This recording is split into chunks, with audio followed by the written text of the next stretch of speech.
What's up, everyone? Jeremy Gerard from Full Horseman Studios here with one of my short customizing tutorial videos. I haven't done a video like this in a while. Love doing them, love all the feedback I get from people saying how helpful they are. Thank you very much for everyone that contacts me and makes those types of comments.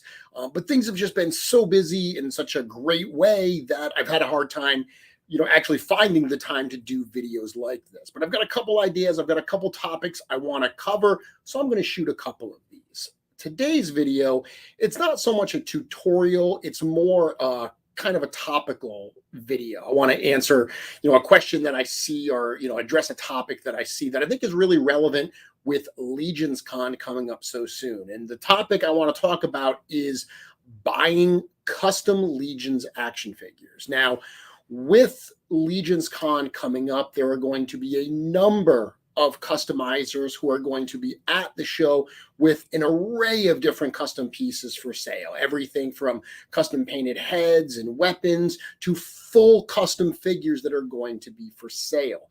For a lot of attendees, you may never have purchased a custom before. So there's a lot of times some uncertainty in what you're getting when you buy a custom and what kind of the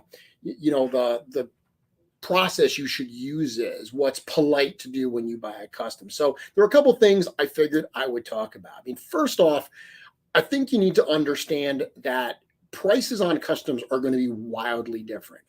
You're going to pay anywhere from, a little bit less than maybe $100 for a custom figure to upwards of $400 to $500, depending on the figure.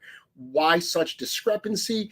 It really depends on the custom itself, and it depends on the artist you are buying it from. So from my perspective, I sell a number of customs. I will have a number of full customs for sale at LegionsCon.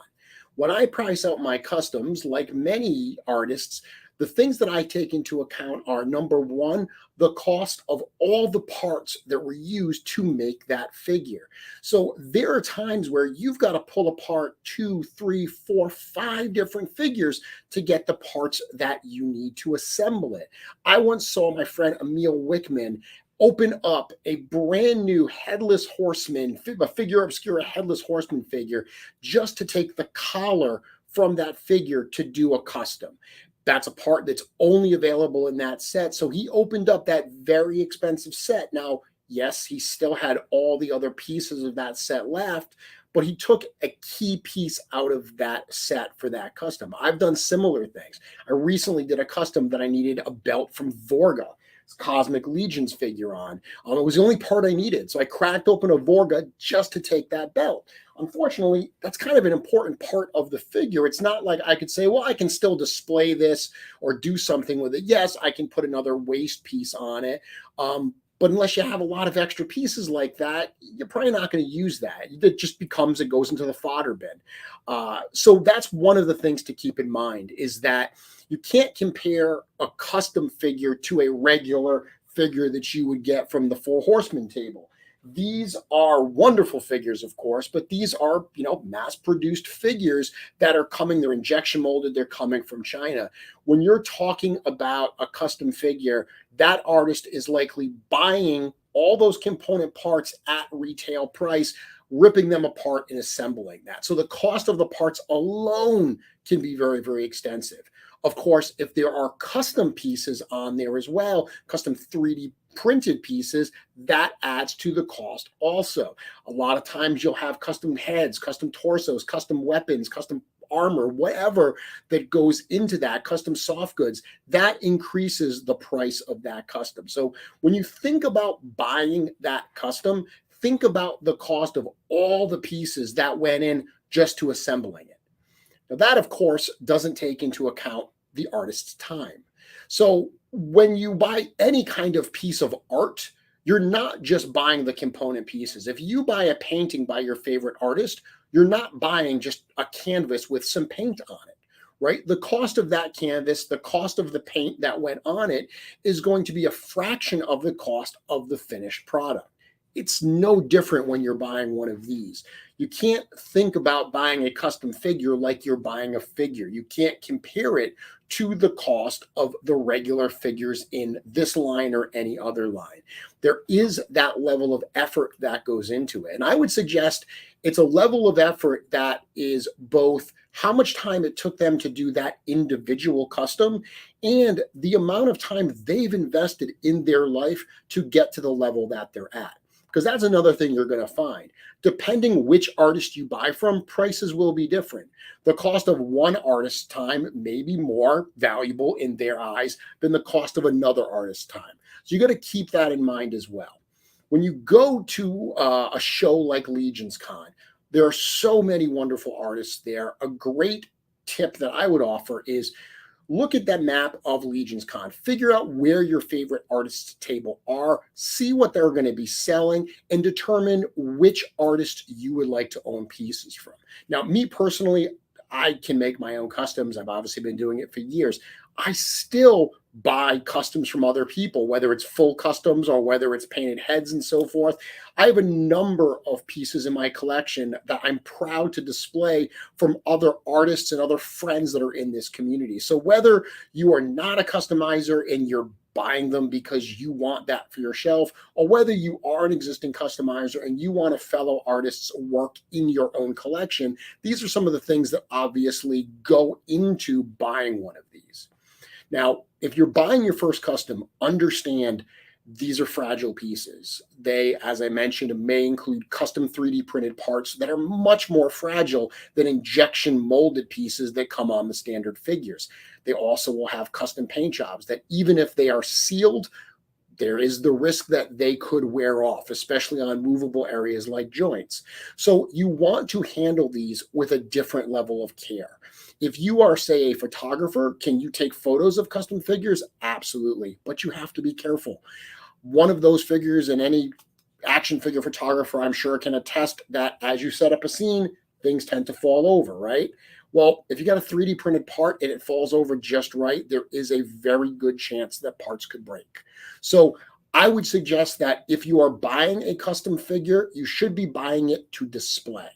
You might even want to get a display stand for it so it's got something to secure it, because temperature changes in a collection room can have things fall over. That's something to consider. You're not going to be buying one of these and heavily posing it, heavily playing with it, or anything like that. Again, these are pieces of art.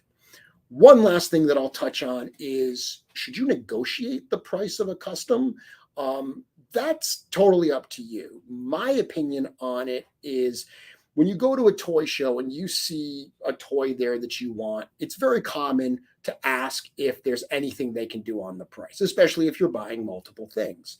I would suggest that buying a custom is a little bit different than buying just a G.I. Joe classified or even a Legions figure from some vendor's booth. That vendor, like, they didn't make that figure. They have no personal attachment to it as a piece of created art. They're selling it to make a profit. They know what they paid. They know how much they want to get for it. If you offer them lower than they're asking, they will make the calculation in their head. Is this still going to give me enough profit to make it worth my while to sell it? It's a little bit different when it comes to customs.